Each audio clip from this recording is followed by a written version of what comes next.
viewers, welcome back to the Lovin Dubai show. It is a beautiful Monday morning in Dubai.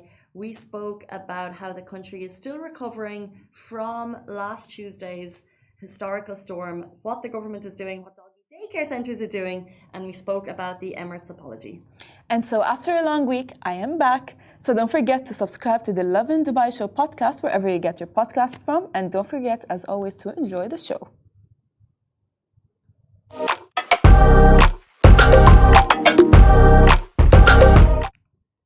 Good morning, Dubai. Happy start of the week and welcome back to the Lovin Dubai show, where we go through the top trending stories that everyone across the country is talking about. The country is recovering from what felt like the biggest climatic disaster of our time. 100%. Our top story for you today is Sheikh Hamdan approves emergency weather aid. As well, Dubai pet daycares extend free boarding services for dogs. We're talking about the Emirates apology as they apologized with an open letter to customers after the storm disruption. As well, Casey has a beautiful Lovin Loves Ignite Watersports for us today. And also we're going to talk to the Egyptian Ferrari driver Mohaamed Hamdi, who rescued an elderly man from drowning in the Dubai floods. And then finally, you had a pretty cool interview last week. Yes, I had a very nice talk with the iconic R&B sensations Boyz II Men, who shared their story of how the band has begun. But before we get to all of that, a post that we've just taken live on our feed this morning, rain expected from Monday to Friday. This is an NCM government report. We just wanted to jump into it quickly because I don't know about you, but every single person I spoke to this weekend about the weather, about how it affected them, about the damage, the question they had was, so what's happening on Tuesday? What's happening on Wednesday? Is it coming? So we do have the answers for this. I hope not. I really hope not. I mean, at this point, I was talking to Mahira because she lives in the same area that I do, and both of us, we were kind of like stuck. It was like being stuck. It felt like COVID. I wanted to use the metro, and the metro was like closed, and I was like, it's fine, Farah, take a deep breath. It's fine. But yeah, I hope not.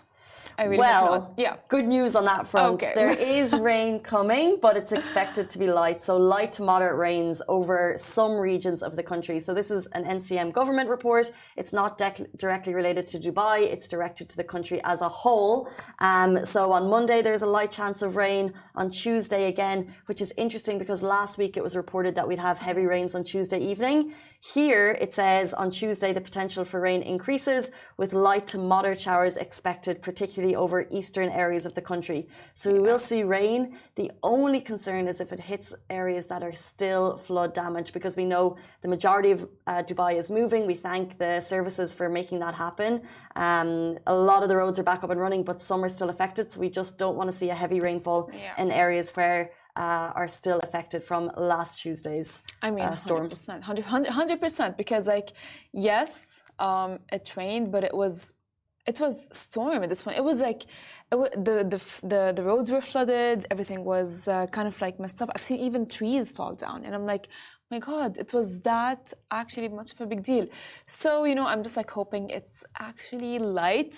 I'm gonna accept that. According to the government report, it is light to rain. Light to medium. It's a weak weather potential for the next week in different parts of the country. So we're not expecting anything to the scale of last week. So there's no concern there on that front. Yeah, and by the way as well, shout out to Dubai police, because they have managed to. Yeah, maybe I was kind of locked out for a few days, but they managed to, get back, on track in 3 days, maybe 4 or 5, but still, they were able to clear a lot of the roads, which is a very good thing. Speaking of getting back on track, a big announcement came through yesterday, which is big news for people who've been affected. So Sheikh Hamdan approves emergency weather aid. Now, in light of the severe weather conditions over the past week, and as many houses have been affected, His Highness Sheikh Hamdan bin Mohammed bin Rashid Al Maktoum, Crown Prince of Dubai and Chairman of Dubai Executive Council, approved a series of initiatives to help those affected by severe weather in Dubai, following a meeting with heads of government entities. The Crown Prince told a team to quickly quickly check all requests from Emirati citizens hit by heavy rain. They're focusing on fixing and rebuilding homes for those affected. Also, Sheikh Hamdan asked the Dubai Land Department and RERA, which is the Real Estate Regulatory Agency, to work with property developers to help communities they manage to get back to normal as quickly as possible. He as well promised that Dubai is determined to help everyone affected by bad weather, and he's keeping an eye on things himself. He made it clear that teams on the ground will give good support to both citizens and residents, which we've seen actually happen. They have helped a lot, and whether it's like even small businesses helping, it's just like I would say thank you Dubai. True, we've seen some homes and businesses so affected by this. Speaking to a couple of people over the weekend, people still without electricity, living on high floors of apartments. So I think we just have to acknowledge that it's not a day or two that these things will be cleared up. It's going to take a little bit longer, particularly for those people affected in living in those most poorly affected areas. But what we've seen over the weekend, as you said, businesses coming out to announce their support, and also now the government is jumping in to announce its support. We're hoping that insurance will get back to people. There's something I thought of this weekend. I need to fact check it before I say it, but it could be good news on the insurance front. But it's great to see the government stepping in at this point to announce that support, and we just will hope it'll get to the people that's sorely needed.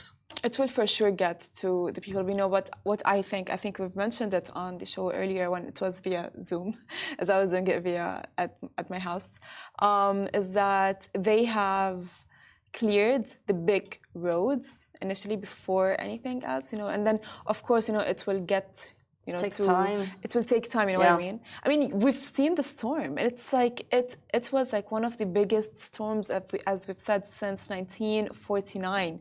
So they have pulled through, they've managed a lot of damage control in 3-4 days, but maybe not all of it, but it will get the time. It will take there. It just takes time, and sure. I think speak to every single person in Dubai, particularly. No one will come to you without a flood or a storm story this weekend. It was a challenging time for all of us, trying time for all of us. I thank my lucky stars that my home was flood free and my office was flood free. But seeing the scale of damage, and you're right, it is going to take time. 100%. And as you said, we have to take a deep breath in some situations. But because I think, when you live, we live, like people who live in Dubai, or like I'm born in Dubai. So I've never been, I'm not used to Dubai being, I don't know, under like destruction. In any shape or form, you know what I mean? I'm just like used to Dubai being all the time perfect. I have access to everything. Fine, COVID happened, we lost access, but that was worldwide. But when the storm happened to Dubai and the roads were closed, I was like, what do you mean Dubai? I can't move out of my area. Like, okay, can someone explain this? I need an explanation. And I almost went crazy. This is the thing though, I think so many people, I think it's, when you see traffic in other countries, that's just it. There's traffic there. When there's traffic in Dubai, people complain. They don't accept it. They don't accept it. But the country is always working on improving lives for residents. So I think when this happened, it was nearly as though, okay, next day back to work, all will be fine. But it wasn't the case. Like the level of destruction caused by Mother Nature and climate, and that's a whole other topic. 100%. Is something that we can't just expect the city, like the level of preparedness, which we're going to jump into Emirates and how they responded. This is something we've never seen. You said it was back since 1949, but in fact, it's the largest ever rainfall recorded in its climatic history. So since they started taking note of the weather, this is the largest that's ever happened. That's true.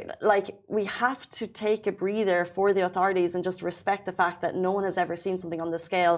The reality is, we didn't expect it. We had announcements to work from home for the government. We had schools working from home. But we've had, pre other rainfalls, we've had media briefings at 5 p.m. the day before. I don't know the level of expectations for this, but I think we all have to take a deep breath in terms of getting back to normal and expect that everyone's working as hard as they can. It just takes a little bit longer. True. At the same time, I sorely empathize with people whose homes have been ruined and who don't have electricity and who don't have access to food. You do see people like Kipson's, different supermarkets going out of their way to get food to people who need it.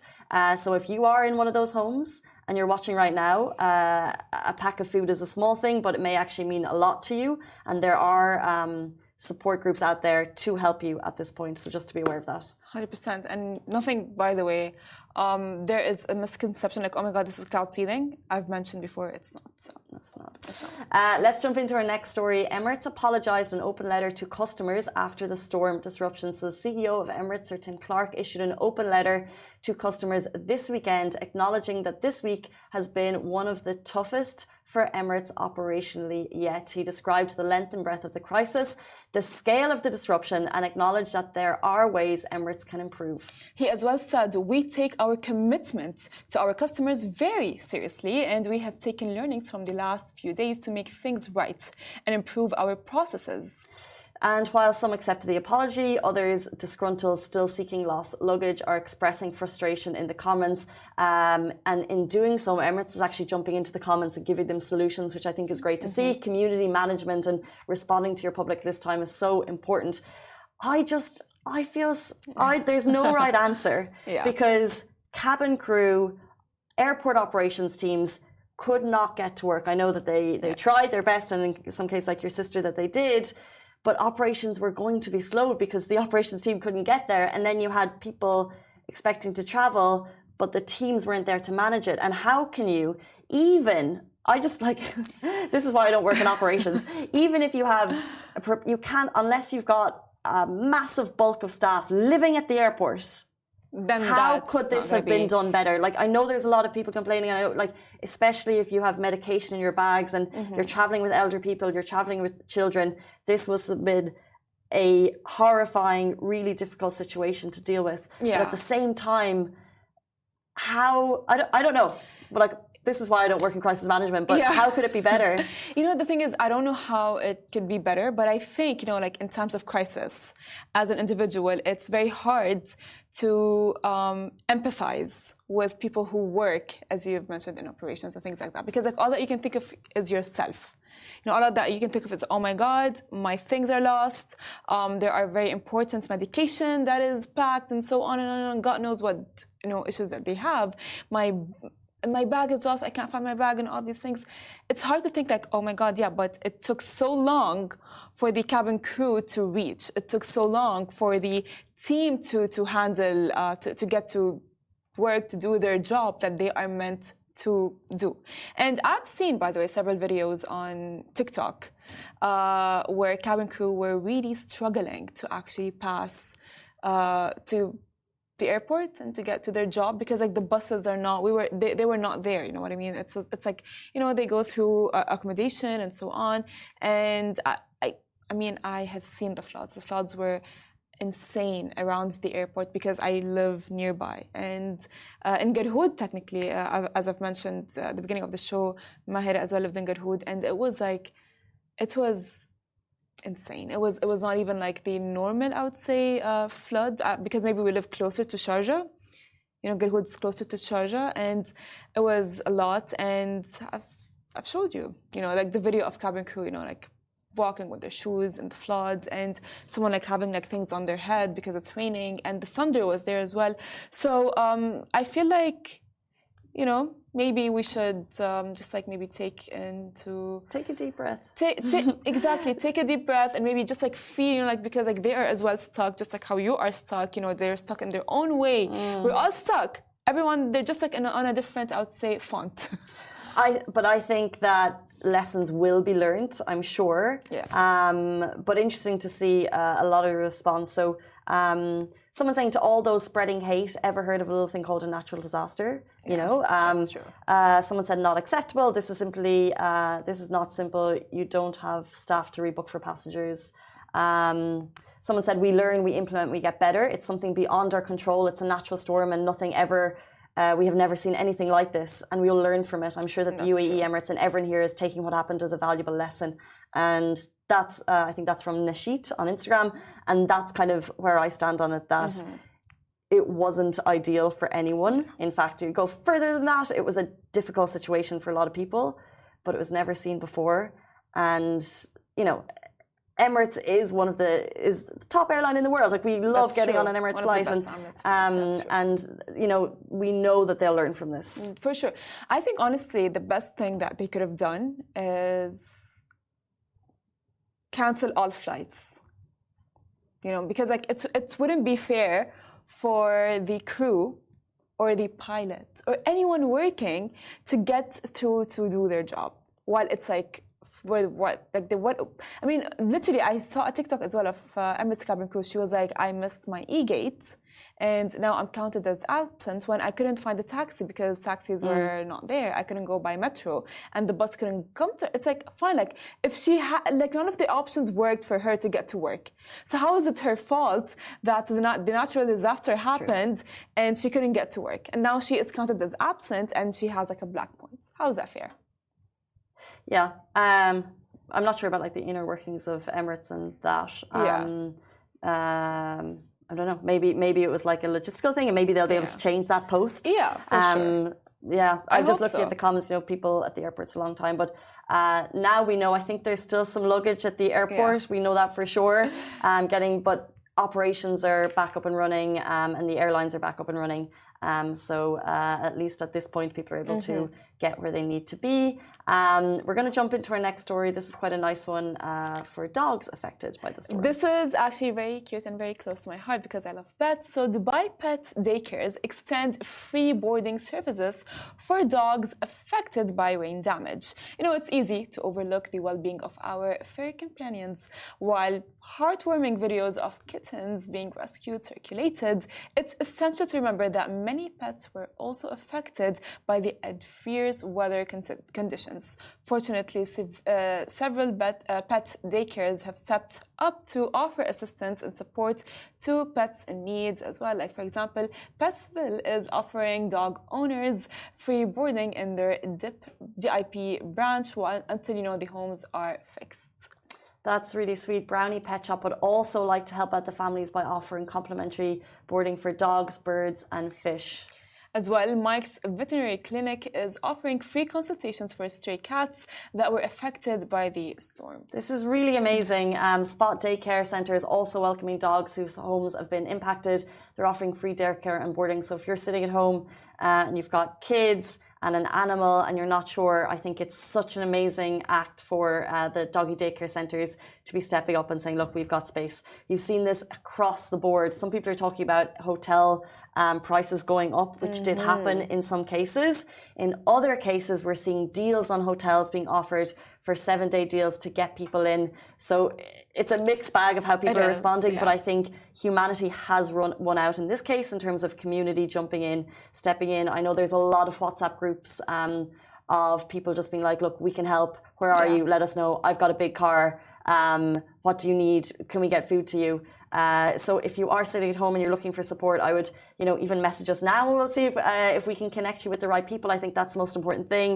We've been putting stories up throughout the weekend of people needing help here and here. Maybe you haven't heard from the developers yet, but you might want to get a grocery delivered to you. And I know that the grocery stores, the teams are going above and beyond to get foods, and their teams are working. You know, their teams are working. They've been affected by the flood as well. So we all just have to take a breathe and understand that it's not an easy time. And if you can help, help. That's true. And you know what, actually, I would like to point out something, is that, you know, yes, the storm has happened.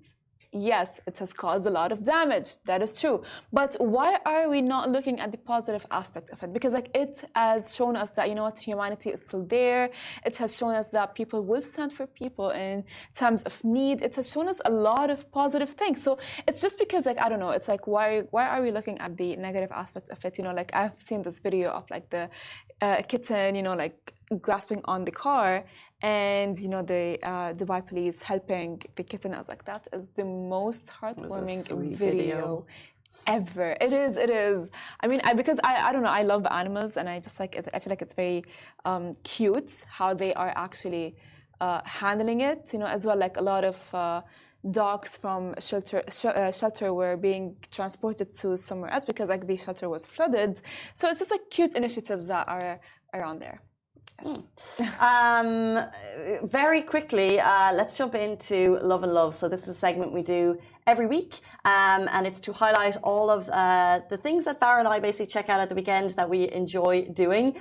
So this one is Ignite Watersports, and I want to talk about it because I go quite regularly. It's down at the Palm. It's a water sports beach shack, I guess, and they've got kayaking, they've got paddleboarding, they've got yoga, they've got ice baths, and they've got like fun kids clubs. And however, I went down yesterday and speaking to the guy there that runs the place and his experience. So could you imagine, his business is located on the beach, and he has he's got all the paddle boards, all the kayaks, everything there, and he's got a water park set out in the front. Floods coming in on Tuesday, what do? You know, you can't, he told his team to stay at home. It's just him and basically his entire operation sitting there. He's tying it down. He's going back between, he's in, I think, as much as possible, we all took shelter, but the operation is like, I guess, a wooden beach shack, pretty small. So he's in there watching the rain. And then every time that there was a let up in the storm, he's tying everything down again. He had concrete blocks, you know, these big water parks, inflatable water parks in the water. So they have one there, and it's tied down by concrete blocks in the sea. And you imagine, because this is the sea and the waves coming in, they've got to be heavy blocks. That was moved. The force of the water moved that along the beach. Luckily, it didn't harm anyone. It didn't go too far. But one, just a shout out to Ignite Watersports. I go down to paddle, like paddle boarding. A lot of weekends you paddle, and then you can like have a look in at all the nice houses on the Palm. You get close. That's fun. But also just a shout out because small business, time of crisis, and the business owner had no option but to be there, literally against the storms, tying down his products, you know, keeping the kayaks in, and it was just a scary situation. But went down there at the weekend, all back up and running. So if you'd like to support a local business, Ignite Watersports started right before the pandemic, actually, and they do great water, like water activities for kids. They've got birthdays every weekend. It's just a really nice, like, fun thing. Have you been paddleboarding here? Yes, actually, I have, and I tried to like stand on the surfboard, but I couldn't. I just like immediately.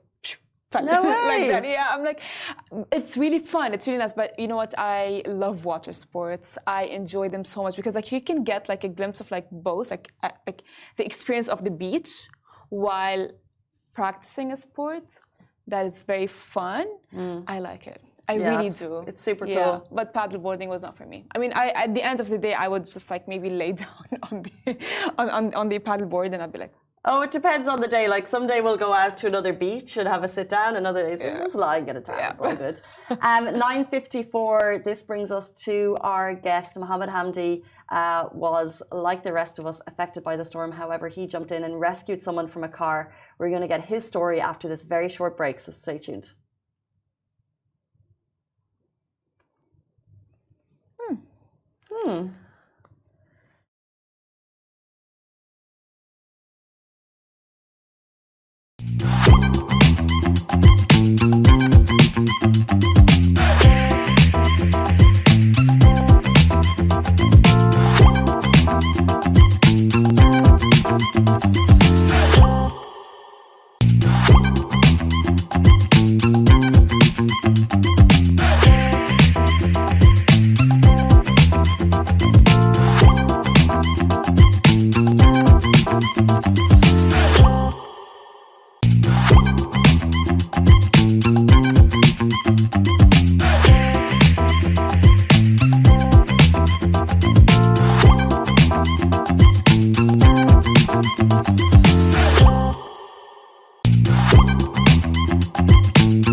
welcome back to the Lovin Dubai show. This man's move to rescue an elderly man from drowning in his car during the Dubai storm is nothing short of heroic. He also happens to be a member of the Egyptian Ferrari team. Yes, he is. Welcome to the show, Mohaamed. Hamdi, thank you so much for being here. Thank you.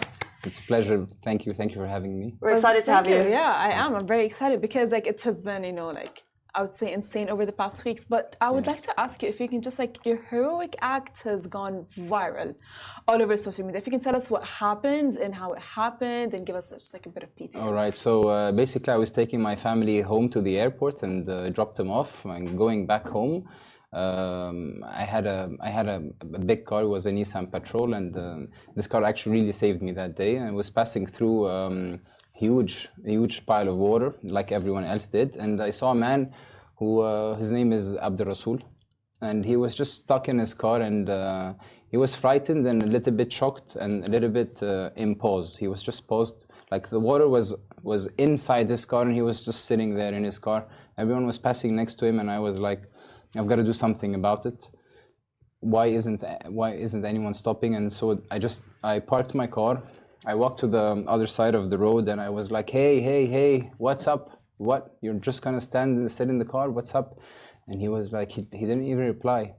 And I was like, okay, that's weird. I started walking in the water and going inside. And I'm like, do you speak English? Do you speak Arabic? He spoke Arabic. I'm like, come down. And he was still shocked. So I'm like, okay. So I started walking more inside to the car, and then when I was just like 1 meter away from the car, he decided to come down from the car. So he was shaking, and I was like, what's up, man? Why are you just in your car? And he was just in a state of shock, and I've realized that this is very dangerous. So when you're in a state of shock and you don't act, you can just die because you just don't act. So I got him. We walked. Maybe he was just afraid because the water was overwhelming and he didn't know where he was walking. It was just a normal road covered with water. The water was dirty, so it wasn't clear where he was walking, but it was just the road that he was just driving through like 10 minutes ago. We walked, and he was walking, shaking and very scared. And I was like, don't worry, okay, you're with me now, okay, no problem. And then the first thing he asked about was his car, because he was a driver on the car, and he was like, the company is gonna make me a problem. I'm like, man, the company is not gonna make you a problem. I have all the videos. I'm gonna take you now, and then we're gonna show them everything. And he was like, okay, thank you. And then we walked to the car. I opened the door, and I'm like, get in. He's like, I'm wet. I can't get in your car. I'm like, come on, get inside the car. Don't worry about it. He got inside the car. He didn't speak for like 10 minutes. And after 10 minutes, suddenly he just took a cigarette out and he started smoking. I'm like, okay, he's back. And so everything got wet in his car. He lost his phone, everything, but his cigarette pack made it. He started smoking, and I'm like, okay, so where do you work? He worked in a restaurant. We navigated through the water with the car and took him to the restaurant. And then I went to his boss, and I'm like, this man was in this car. And he was like, whoa, thank you very much for saving him. And they gave me food, and I'm like, don't worry about it, it's cool. And he was happy because now no one's gonna do anything bad to him. And it was a very interesting experience. Like this story that I just said in 5 minutes took like 3-4 hours. So it was a very interesting experience, and I'm happy that I was put in that position. And I would urge everyone who would be put in that position to act accordingly and not be afraid and not be in a state of shock, and just like rub it off. And just march. Go, and you will be able to do something. So interesting, because before the show we were talking about fight or flight mode for a different reason. Actually, we were talking about you as a driver, but in that moment, people were driving by, as you said, but you went into fight or flight mode, and you went into fight mode. Why did you stop the car? I stopped the car because I had to. He's a human being, and he's just stuck in the car, and I've seen like a big question mark on his face, and everyone was passing, and I'm like, I think I can do something about it. You know, I'm not just gonna pass. And I just dropped off my family. I'm going home. I have nothing to do, so thank God I was free. And even if I wasn't free, I would have stopped the car. And I don't know, yani, I wasn't afraid of just walking in the water. It's just something psychologically that you have to get over. It's just a pavement full of water. You're just walking on a street that was just flooded, and the water is a bit dirty, as I said. So you just have to remove that from your mind, and it's just like a swimming pool, normal swimming. There are no sharks. There is no electricity because he was alive, so it was all cool. Yeah. Was the water inside his car as well? Yeah. Wow. The water was. He was sitting, and the water was until his belly. Yeah. That is terrific. I mean, we've got water to our car, but it was not till here, so I can't imagine. Because like I was telling Casey, is that when such situations happen, it's very hard to think of other people and empathize with other people, because all that you can think of is like yourself and the things that are affecting you as a human. It's like, fine, everyone's getting affected, but in your head, you're often just like too focused on how it has affected you and how you can get out of it. So how can you do damage control? So has the flood affected you in any other ways? In any other ways, yes. I've known that.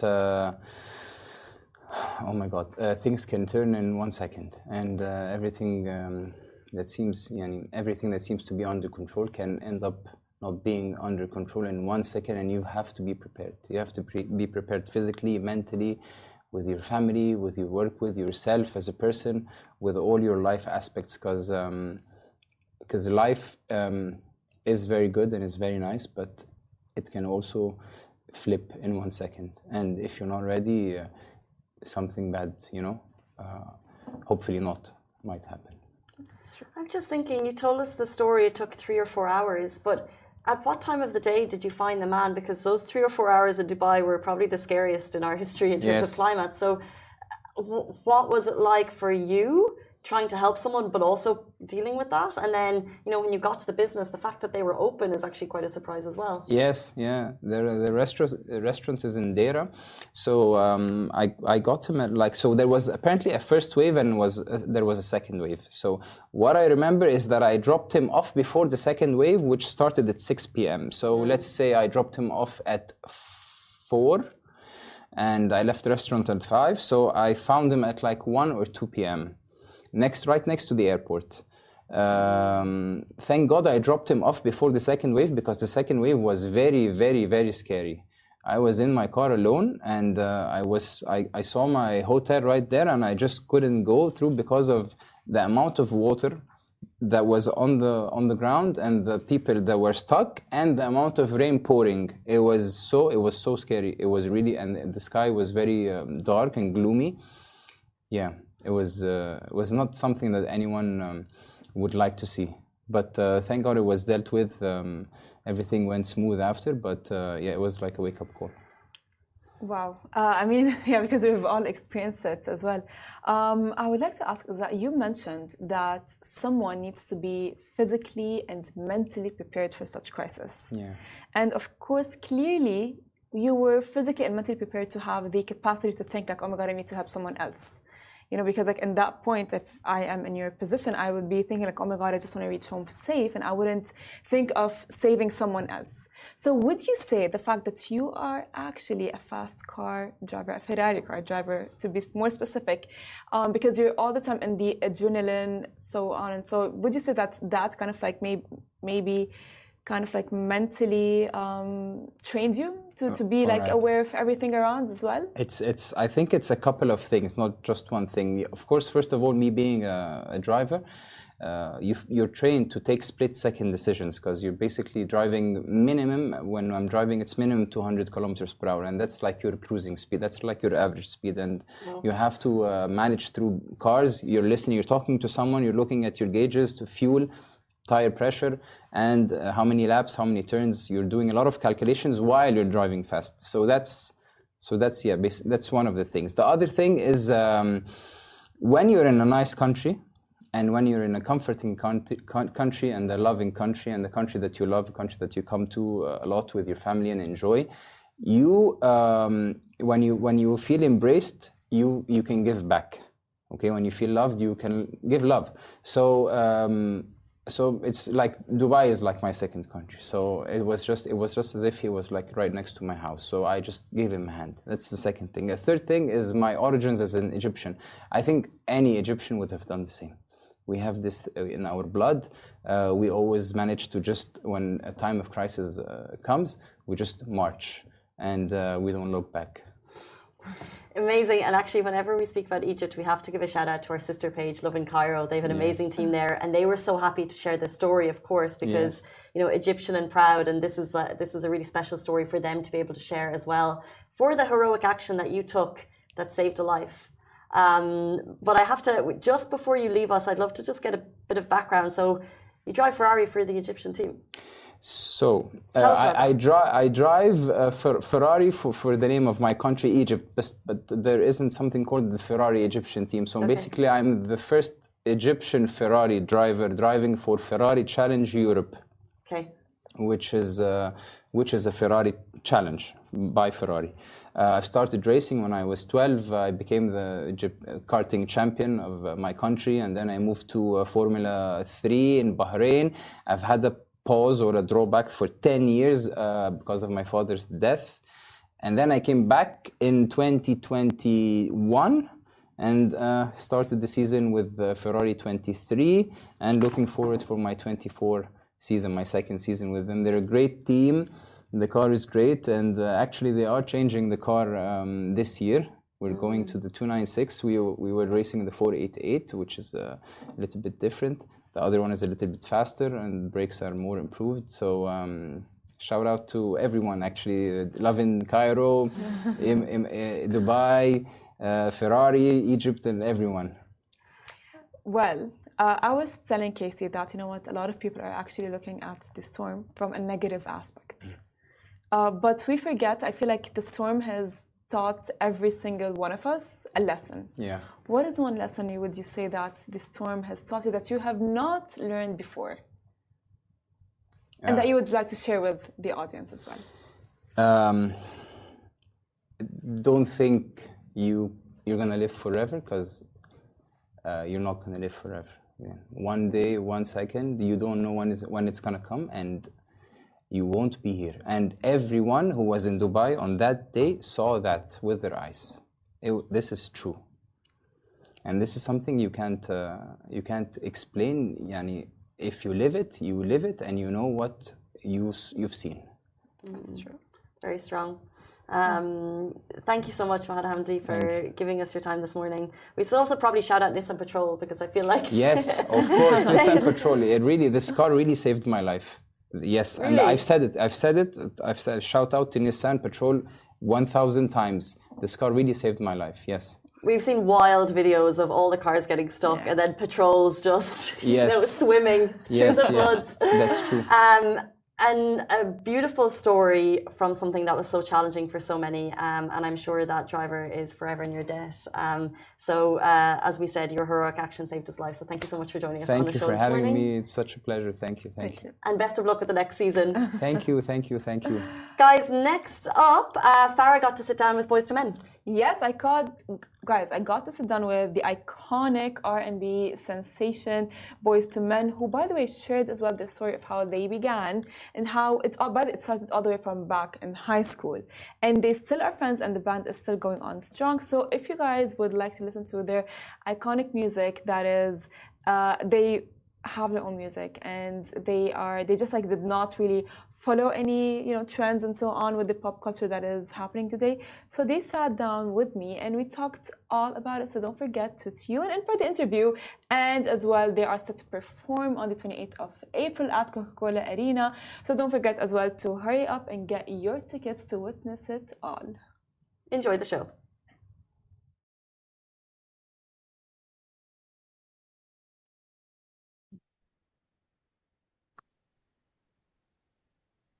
Welcome back to the Lovin Dubai show. Today's guests are Boyz II Men. They'll be performing their iconic hits, including End of the Road and I'll Make Love to You, live at Coca-Cola Arena in partnership with Lovin Dubai. We are very excited to have them on the show and cannot wait for the concert. Welcome, Boyz II, to the show. Very glad to have you here. Hello. How you doing? How's it What's going? happening, Dubai? What's going on? What's going on with y'all? All is going well. Thank you so much for asking. How are things? And I would like to ask you, what are you most looking forward to performing for the Dubai audience? Everything. Yeah, everything. We're actually just excited to be there. I believe the last time we were there was before the pandemic, and we were looking forward to coming back, and we couldn't wait for the world to get back to where it was supposed to be so that we could. And now that the time has come, it's time to bring all of the newness, the evolution, the vibes, that the joy that we try to exude in our music back to Dubai.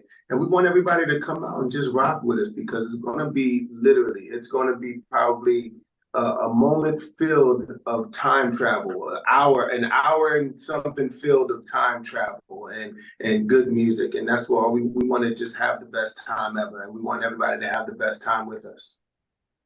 Well, I have no doubt that it's going to be such an amazing concert, and I cannot wait for that. So I would like to ask, how like celebrities at every concert, they for sure have like surprises for fans. Mm-hmm.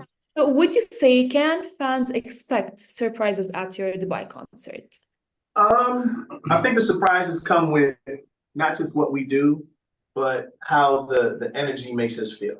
Like could be some things that happen at our shows, and it does, where it just brings out something that none of us even expected, not even us that's on stage. So we just try to create the environment and the atmosphere where surprises can actually happen. Yeah. So that's what it's all about. But just like Wanye said, it's going to be a show filled with great songs, great presentation, great energy, and folks are loving it, and hopefully will appreciate the performance. Yeah. That's amazing. Can't wait. And I would like to go back in time a little bit and ask, how did the group initially form? What inspired the name Boyz II Men? Well, the group started in high school. We were all vocal makers at a high school, performing arts high school in Philly. And, became friends over years and started singing, and things just kind of led to one thing led to another. The actual name of the group was supposed to be temporary when we actually put it in. But as we started using it kind of stuck. The meaning of it meant more to us than just a name that was just thrown against the wall. Plus, Boyz II Men means longevity. It means, it's a brotherhood, it's family, it's knowledge, it's learning, it's always figuring out something new all the time. That's what Boyz II Men stands for. And it just happened to stick. So we kept it, and I'm happy you guys like it.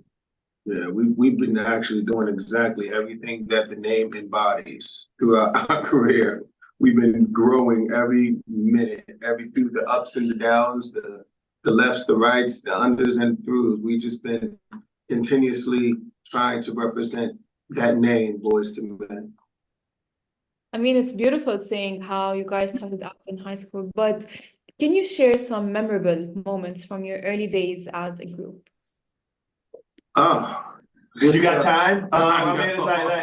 We started in high school. Yeah, we have so many memories, profound ones, and not just ones when I guess the world knew us, but when we were in high school, and how we got together, and just all the shows that we've done, and the fights, the girls, it's a lot. Like it's a lot. I mean, we'd have to do another interview just based off of those memories, just to kind of list those things, because too many. But but I will say that after 32 years, it's still fun. We still enjoy it. We still love what we do, and we're creating new memories now.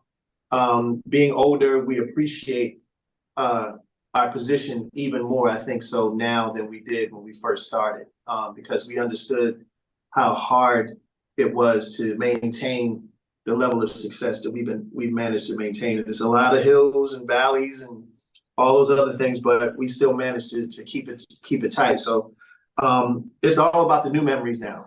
It's all about these new memories and creating ones, not just for us, but for our loved ones and all of that. So yeah, it's a different level of appreciation. And we'd love to create some new memories out there in Dubai. So everybody out there, just bring all the energy that you have. We are going to have the most incredible time. I'm telling you. And you know, don't come in there with any inhibitions. You know, all of the drama that you might be going through at home or at work, leave all of that at the door, because we want you to come in there with the pure heart and enjoy the pure music that we're going to be delivering.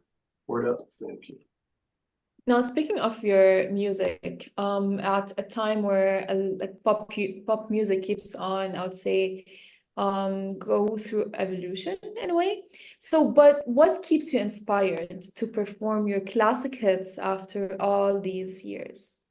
The people. Yes, that's it. The people still love it, and trust me, we don't really know why, but we take it, and we appreciate every moment that we share with those people who paid their hard-earned money, got dressed, burned some gas, and spent money on expensive parking and concession with expensive drinks and all of that other stuff just to watch us sing a few songs. So it's the people. It really is. The people are what keeps our Boyz II Men and our music and our legacy alive. So that's really all it is. You guys. Yeah.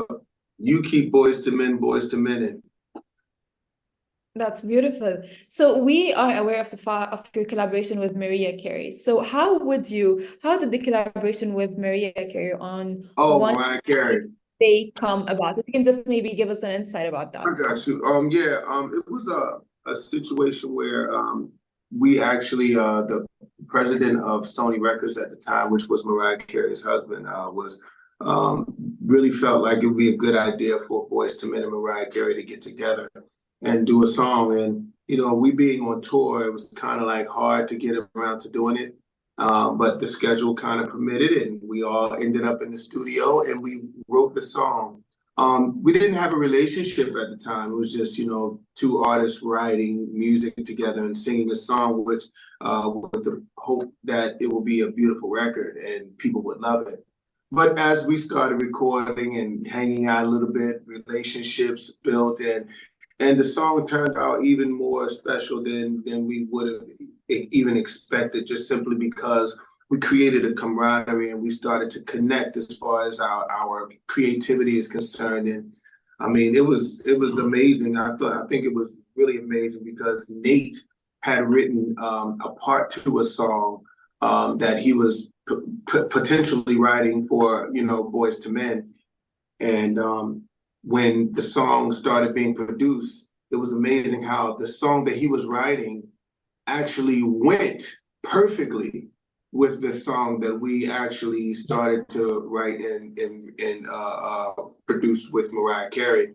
So it was kind of serendipitous, you know what I'm saying? How it came together. It was something that, you know, again, with our career, we try to take things as God, you know, puts it in front of us and just run with it. So that's the best way we've been around this long, because of just that right there. But Mariah is awesome, man. She's the homie. That's very sweet to say, to be honest. You know, as well, I would like to ask you that at a time where people with different ethnicities and cultural backgrounds live together, how do you ensure your music resonates with audiences from different cultural backgrounds, including those in Dubai? Well, we don't actually, we don't conjure up a direction of where we're trying to, or group of people we're trying to direct our music to. For years, we've always called our music for the people. Obviously, being Black artists in America, they tend to try to pigeonhole you in a certain area, but our music always kind of came out of that box where it's kind of had its own arms and its own, you know, reach. And we kind of was able to reach, you know, pretty much all people. So other than the group's entity, our music was able to kind of stretch out that way to where we weren't pigeonholed, to where our music could be presented to the whole world. Beautiful. So I want to now go to your last album. Are there any specific themes or messages in your last album that you're particularly excited to share with your Dubai audience? Are you talking about the Collide album? Yeah. Yeah. I mean, I think, you know, Collide was a step away from, I guess, what people, I think, would know us for. And we wanted to be a little more broad. We wanted to express a different type of style that we've all had in us, but never really had the luxury of exploring it. Because in the industry, when you reach a certain level of success, people expect a certain thing from you, and it's a weird thing. But with Collide, we were allowed to kind of just do whatever we wanted, and we're influenced by a lot of types of music, different types outside of just R&B. We like pop, we like rock, we like folk, we like, you know, all of those things, hip hop, all of that. So we listen to all of it. So Collide is just an amalgamation of all of those things, just put into our style and what we enjoy in our private time, and just giving people a different look, just giving people a different facet of who we are, not just as musicians, but creators and fans of music as well. Well, are there any particular songs that you believe resonate with the Dubai audience? I think that it's going to be a lot of songs that will. I mean, again, we don't know what people normally expect from Boyz II Men, but it's never what they expect. We never give them what they expect. We always try to make sure that, you know, on this roller coaster, you know, when you get up to the top, you know what I mean, you don't actually know when you're going to go all the way down. You know, we want the anticipation to be everything. So it's just, you know, it's going to be a journey. It's going to be a real fun journey. The visuals, the music, the vocals. I mean, we don't pull no punches when it comes to, you know, delivering a song to our fans and our friends.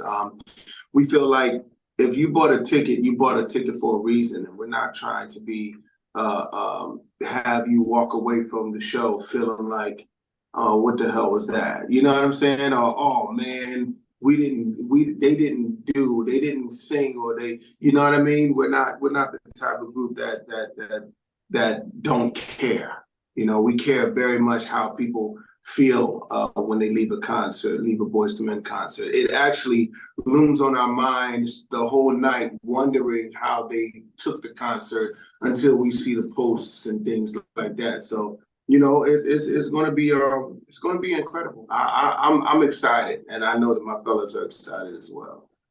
Yeah, we want to experience that beautiful place too. It's a beautiful place, so we're looking forward to just seeing the people and scouring the countryside and seeing what's going on too. Well, we are actually very excited for that. So finally, I would like to ask, what are your hopes for the future of Boyz II Men? Everything. The sky's the limit at this point. We've been around for 32 years, and that right there is a feat.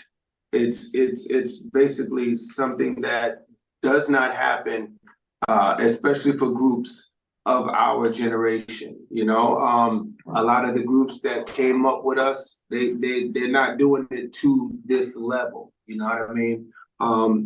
They're performing, but they're not doing it at this level. You know, and it's just a testament of how hard we worked in the beginning and cultivated enough of the world so that the generations of those places that we've been to, they actually have grown with us, and they've shared our music with their children.